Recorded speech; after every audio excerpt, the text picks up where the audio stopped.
Hey guys, in this video I'm going to show you how you can use zero-shot prompting in Google Gemini. So let's get straight into it.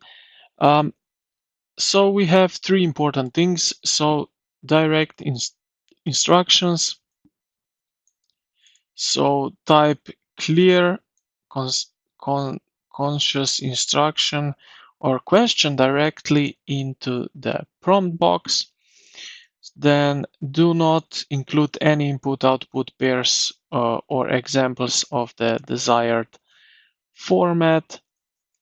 And then while no examples are needed, providing clear, detailed instructions help Gemini understand the intent, improving the quality of the zero-shot response.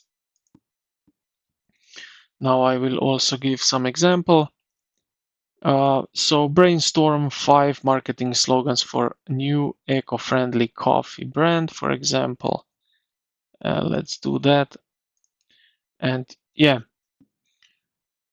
So when to use zero shot is ideal for straightforward tasks such as summarizing translation or basic classifications.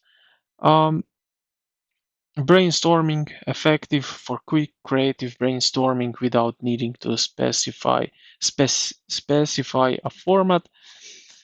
And yeah, I hope this video helped you out. If you did, consider to like the video and subscribe to the channel. Thank you for watching, and I will see you in the next